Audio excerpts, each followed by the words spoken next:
जय गुरु जी। कैसे आप सब लोग। आज मैं आपको बताऊंगी अपनी मम्मी के बीमार होने से लेके उनके हॉस्पिटल में हार्ट सर्जरी होने तक का सफ़र कैसा था। और मम्मी क्या हाल चाल तेरा? रेडी हॉस्पिटल चलने के लिए? वो डॉक्टर करता तो मना कर लिया। अमन क्यों? हॉस्पिटल चल, हॉस्पिटल दिखा अपना मुंह। देख कितना तेरा मुंह। बोल जय माता दी।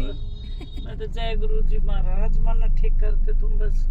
हाँ हो जाएगी तू ठीक, चिंता मत करे। सामने तो अभी मैं तो कभी इतनी दिक्कत हो रही है दुनिया में। हॉस्पिटल में जाए बाद में तो आदमी ठीक हो ही जाए। घर में एक डर रहा है ना। ना पूछे हॉस्पिटल आते डर बहुत लग गया। तू चार नु कर करके तो घनी बीमार होगी। तो इनकी टेंशन में तो मैं इतना कोई मैं तो पानी हो गया दही का एकदम मगर ओके कहने लगे कितने लेके जगह उड़द को जानकार भी कौन है वो उड़े मेरे सब जानकार कैंटीन वाला डॉक्टर। बड़े अमन ने कहा तो देखी मैं उड़ा मका। मम्मी को हम इस उम्मीद में हॉस्पिटल लेके आए थे कि 1-2 दिन एडमिट रखेंगे और फिर दवाई ववाई रख के फिर ठीक करके घर भेजेंगे। लेकिन यहाँ आके जब हमने सुना कि मम्मी को पेस मेकर डलेगा तो हमारे तो पैरों तले ज़मीन खिसक गई थी। और मेरी मम्मी का भी बहुत रो के बुरा हाल था। मेरी मम्मी ने कभी अपनी लाइफ में हॉस्पिटल जाना प्रेफर नहीं किया और सच में मेरी मम्मी बहुत परेशान थी।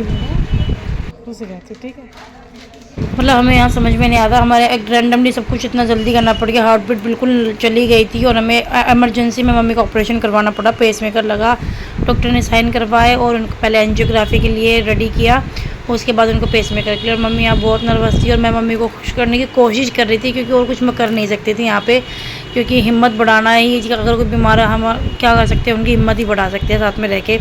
और यहाँ तो सवाल मेरी माँ का था तो मैंने इनको बहुत हिम्मत बढ़ा, बहुत स्माइल किया, बहुत ऐसे दिलासा दिया कि कुछ नहीं है। जबकि ये आई थिंक हमारी बॉडी की सबसे बड़ी सर्जरी होती है, हार्ट की सर्जरी।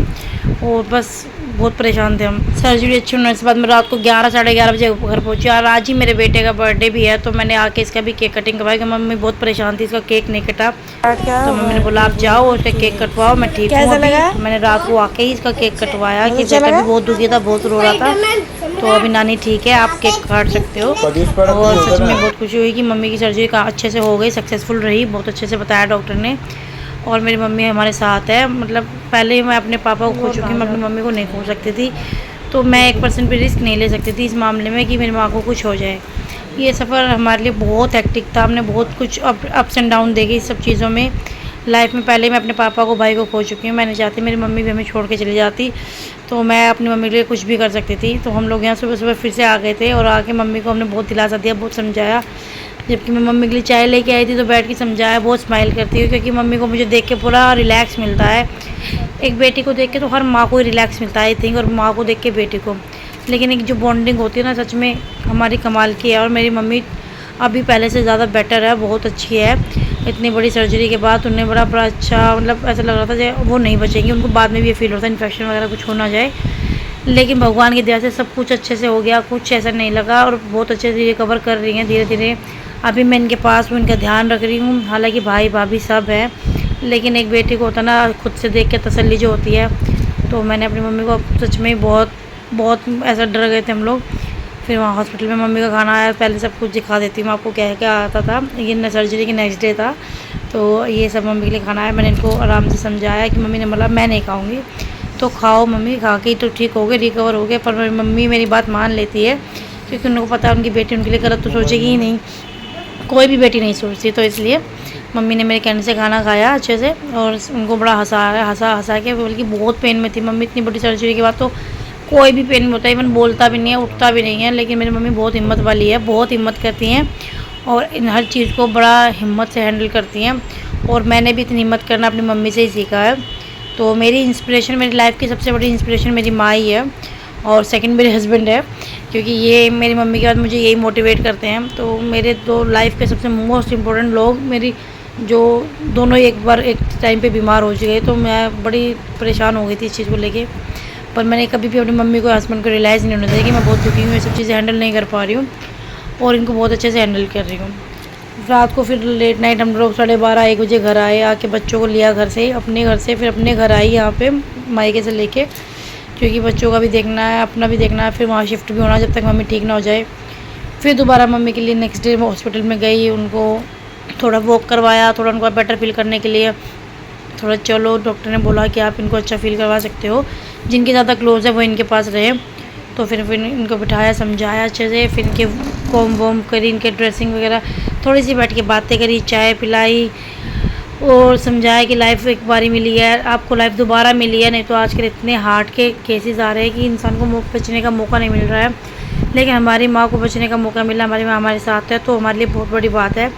और उनको भी कहा कि आप कोई स्ट्रेस मत लेना, कोई टेंशन नहीं है, आराम से अपनी लाइफ जियो, कि ज़िंदगी दोबारा नहीं मिलती है, मिली है तो उसको एंजॉय करो। तो मम्मी बोली ठीक है, मतलब छोटी है लेकिन बहुत बड़े बड़े भाषण देने लग गई हूँ। तो मम्मी ने कहा ठीक है, मैं आप ऐसे ही रहेंगे अच्छे से, मैंने कोई स्ट्रेस नहीं लूँगी। जबकि मेरी मम्मी बहुत जल्दी स्ट्रेस आउट हो जाती है, उनकी भी गलती नहीं है, पापा नहीं है, भाई नहीं है, तो अकेली मम्मी को बहुत स्ट्रेस हो ही जाता है। हालांकि छोटा भाई है, भाभी है, बच्चे हैं, सब हैं, बट फिर भी जो हस्बैंड तो हस्बैंड ही होते हैं। तो फिर मैंने मम्मी को चाय पिलाई और समझाया कि अभी ठीक होने के बाद अच्छे से घर चलेंगे, घर में अच्छे से रहूँगी, मैं आपके पास ही रहूँगी और जब तक ठीक नहीं हो जाती आपके पास से नहीं जाने वाली हूँ। तो मम्मी ये सुन के बड़ी रिलैक्स हो गई थी, ठीक है हाँ तू घर पे रहना मेरे पास।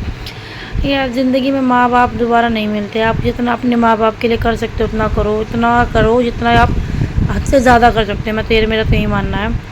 और ये आप किसी पे एहसान नहीं करते हो, आपके माँ बाप ने आपको पैदा करके बहुत बड़ा एहसान कर रखा है, तो आप उस एहसान का बदला कभी नहीं चुका सकते हो। तो आप अपना जितना अच्छा हो सकते उतना कर सकते हैं।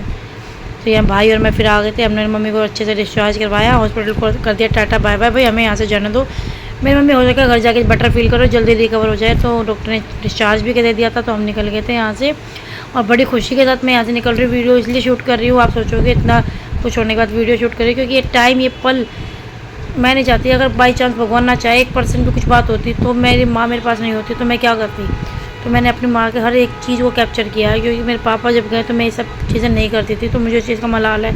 आज इतनी यादें नहीं है पापा की, भाई की हमारे साथ, तो मैं अपनी माँ के साथ रहते रहते सारी यादें अपनी ज़िंदगी में रखना चाहती हूँ। और माँ की नहीं, मैं अपनी सबके जो मेरे क्लोज वन है मैं सबकी वीडियो शूट करती हूँ, इसीलिए ताकि हर मोमेंट को हम जी सकें, अच्छा बुरा हर वक्त हम जी सकें।